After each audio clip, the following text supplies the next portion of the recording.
주식 투자 심플하게 충분하게 스텝스. 안녕하십니까, 스텝스 한사입니다.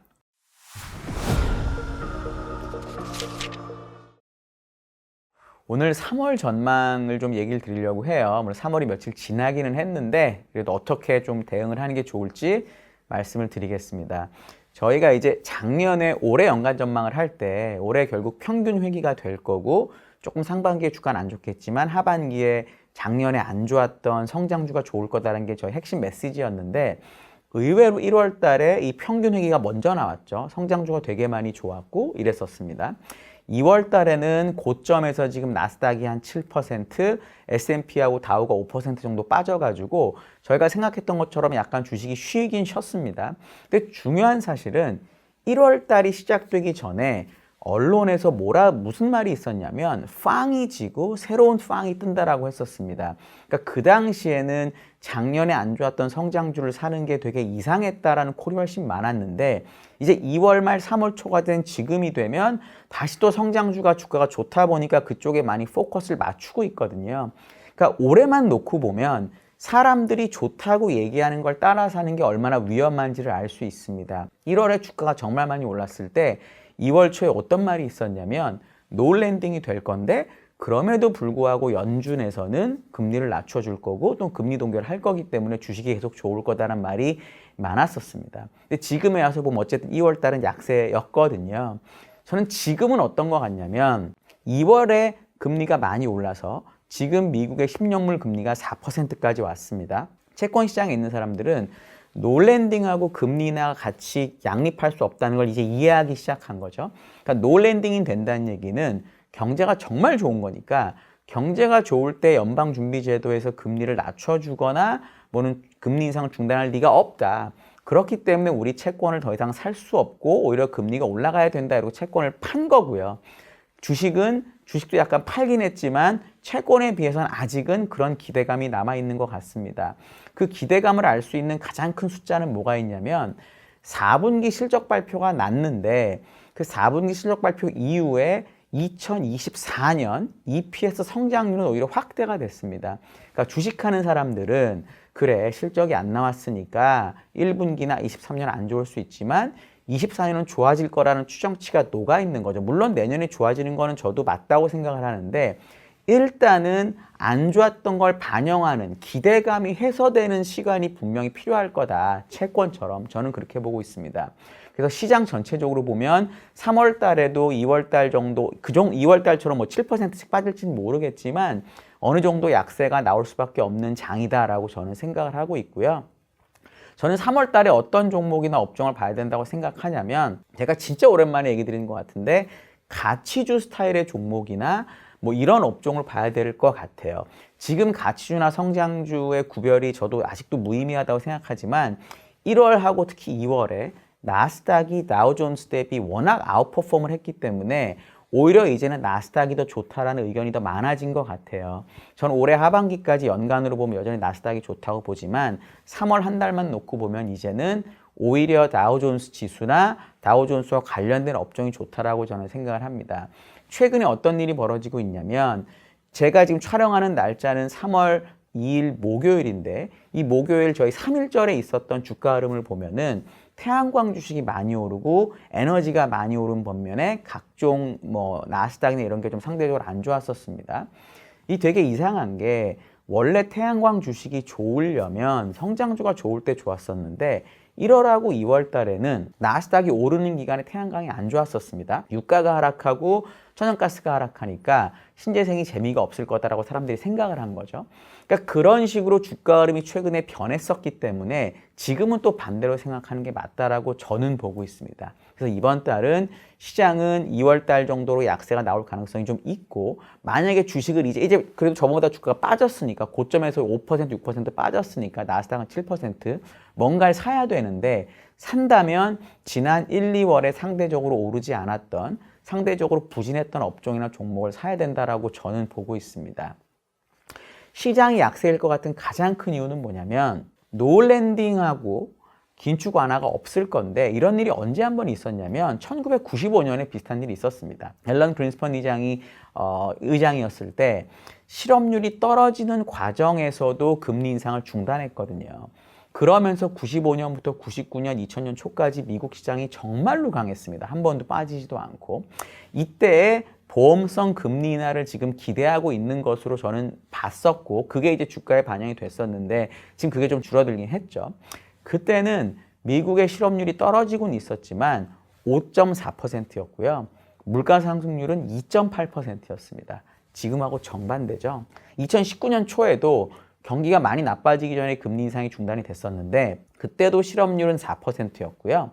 더 중요한 사실은 물가 상승률은 1.6%였습니다. 그러니까 2%가 안 됐었는데 이게 무슨 의미냐면은 1월 달에 FOMC를 할 때 파월 의장이 disinflation이라는 말을 해갖고 사람들이 막 되게 흥분했었습니다. 아, 이 물가가 잡히나 보다 이렇게 얘기를 했었거든요. 근데 1.6%의 물가는 뭐냐면 목표보다 낮은 디플레이션 수준이었던 겁니다. 그러니까 실업률이 4%로 높지 않았다고 하더라도 물가가 목표치보다 낮았기 때문에 금리 인상을 중단할 수 있었던 거죠. 지금은 실업률은 그때 4%보다도 낮은 3.4%고요. 물가는 6%가 넘습니다. 그러니까 지금 상황에서 보험성 금리 인하가 노랜딩인데 나온다는 거는 기대하기 어렵죠. 그러니까 둘 중에 하나는 돼야 되는 겁니다. 제 말이 맞다는 게 아니라 만약에 생각하시기에 미국 경제가 정말 좋다. 그래서 뭐 연착륙이든 착륙이 없고 계속 간다라고 보시면 연준은 금리 인하를 안 한다고 보셔야 되고요. 반대로 경제가 나빠지는 흐름이 필요하다. 아까 말씀드렸던 애널리스트들의 추정치가 너무 높다. 이게 앞으로 줄어들 거다라고 보시는 분들은 요 과정을 거치고 나서 금리 인하가 온다라는 겁니다. 그러니까 어떤 식으로 되든 간에 주식이 2월에도 물론 쉬긴 했는데 3월에도 한번 쉴 수 있지 않을까라고 저는 보고 있어요. 그래서 이런 관점으로 시장을 대응하시는 게 좋을 것 같고 업종으로 저희가 이번 달에 말하고 있는 건 에너지 업종입니다. 제가 에너지 업종을 저희 월보 이 월간 이글스 자료에 선호 업종으로 넣은 게 되게 오랜만인 것 같은데 연간으로 좋다라는 생각은 전 여전히 안 해요. 왜냐하면 이 에너지 업종이 올해 감익이 되게 가능성이 높기 때문에. 근데 단기적으로는 한번 저희가 볼 수 있을 것 같아서 저희가 집어넣습니다. 4가지 정도로 제가 설명을 하는데 첫 번째는 EIA라고 하는 유가 전망 기관이 있습니다. 미국의 에너지청인데요. 뭐 세계에서 가장 뭐 데이터도 많고 잘한다고 봐야 되겠죠. EIA, OPEC 뭐 몇 군데 이렇게 있는데 뭐라고 얘기하고 있냐면 분명히 내년으로 가면 갈수록 원유 수급은 악화된다라고 합니다. 원유 수급이 악화되고 공급은 줄고 수요가 늘어서 원유 수급은 악화된다라고 했는데 1월하고 2월의 전망치, 유가 전망을 보면 변화가 없습니다. 뭐랑 똑같냐면 제가 이제 종목 애널리스트를 좀 더 오래 했거든요. 종목 애널리스트인데 특정 업종의 이익 추정치를 이렇게 추정하다 보니까 너무 좋아질 것 같은 거예요. 그래서 이익 추정치를 상향을 했습니다. 근데 주가가 너무 많이 빠지든 아니면 그 회사에 대한 센티멘트가 안 좋아서 목표 주가를 못 올린 거랑 똑같은 거예요. 이건 보통 뭘 의미하는 거냐면 이 회사가 뭔가 좋아지고는 있는데 분위기가 너무 안 좋아서 애널리스트가 너무 춥게 느껴가지고 센티가 안 좋아서 타겟 프라이스를 못 올린 거죠. 이런 경우는 이 이익 추정치가 크게 잘못되지 않으면 보통 주식을 봐야 되는 시기입니다. 유가도 마찬가지인 게 EIA라는 이게 애널리스트라고 칠게요. 어떤 개인이라고 치면 세계에서 탑 3에 들 정도로 권위 있는 애널리스트가 추정치를 바꾸면서 목표 주가를 못 올린 거죠.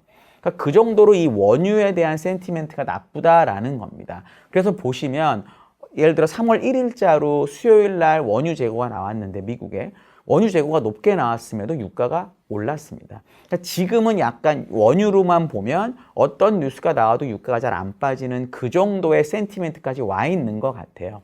그럼 단기적으로는 유가가 반등할 수 있는 가능성이 있는 거고요.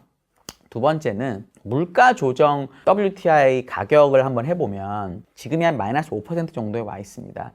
역사적으로 45년 데이터를 보면은 이 마이너스 5%보다 밑으로 가는 경우가 별로 없습니다. 90년대 초반에 있었고요. 2008년, 14년, 20년에 있었습니다. 90년대 초반은 미국의 경기 침체가 있었고요. 그리고 87년에 그 블랙 먼데이 이후에 장이 오르다가 그때 막 정크본드 있고 이러면서 이 정크본드 망하면서 금융위기가 왔었거든요. 근데 주가는 오히려 90년 초반에 많이 빠지지 않았지만 어쨌든 그런 경기 침체가 있었습니다. 유가가 빠졌었고요. 2008년하고 2020년은 뭐 저희 너무 잘 아시는 리만 사태랑 코로나, 이거는 뭐 설명할 필요가 없는 거고, 2014년은 미국의 쉐일 오일이 처음으로 제대로 생산이 많이 되기 시작한 시기입니다. 그때 크림 전쟁이 있었는데 러시아가 크림 반도를 침략했던 사태가 있었음에도 불구하고 2014년 하반기에 유가가 40달러까지 떨어졌었습니다.